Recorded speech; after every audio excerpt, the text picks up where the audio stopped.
최근 햅쌀 가격이 80kg당 20만 원 선을 보이는 가운데 정부 약속대로 수확기에 이 수준을 유지할 수 있을지 관심이 집중됩니다.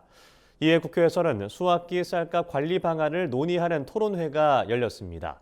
이 자리에 참석한 전문가들은 쌀값을 안정적으로 유지하기 위해 정부가 가격 모니터링을 강화할 필요가 있다고 말했습니다. 이호철 기자가 현장에 다녀왔습니다. 홍문표 국민의힘 의원은 24일 국회의원회관에서 수확기 쌀값 20만 원 유지 가능한가라는 주제로 토론회를 열었습니다.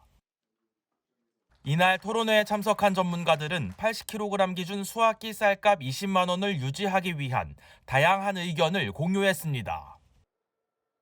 앞서 지난 4월 정부는 수확기 쌀값을 20만 원 수준으로 유지하기 위해 선제적인 수급 대책을 추진하겠다고 밝혔습니다.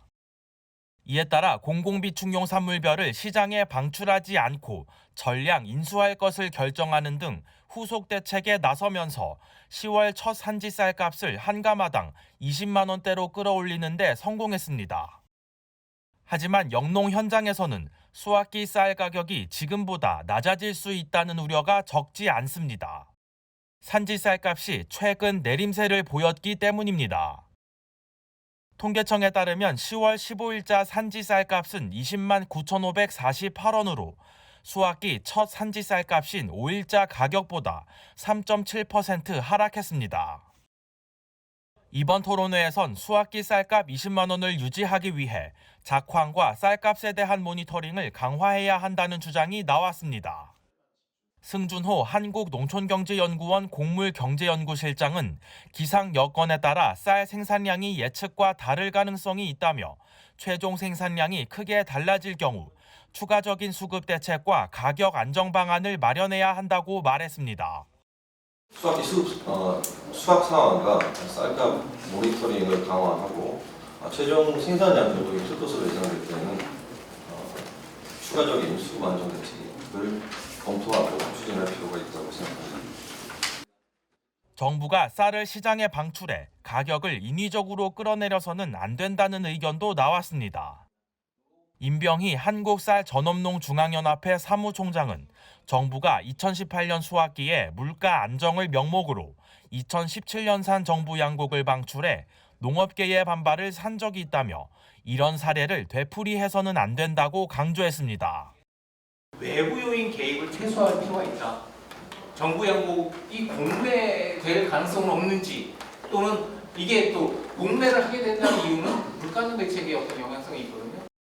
중장기적인 쌀값 안정을 위해 구조적인 쌀 공급 과잉을 해소하는 방안에 대한 의견도 적지 않았습니다.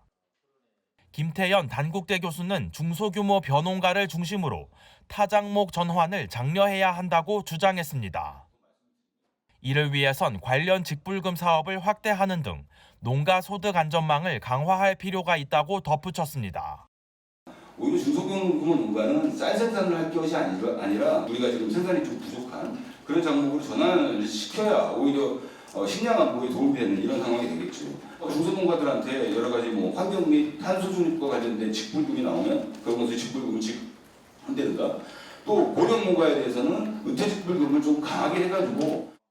한편 이날 토론회에 참석한 전한영 농림축산식품부 식량정책관은 현재 상황을 감안할 때 쌀 시장 격리 없이도 올 수확기에는 안정적인 수급 관리가 가능할 것이라고 말했습니다. 그러면서 11월 중순경에 나오는 최종 생산량 결과에 따라 필요한 조치를 적극적으로 취할 것이라고 덧붙였습니다. MBS 이호철입니다.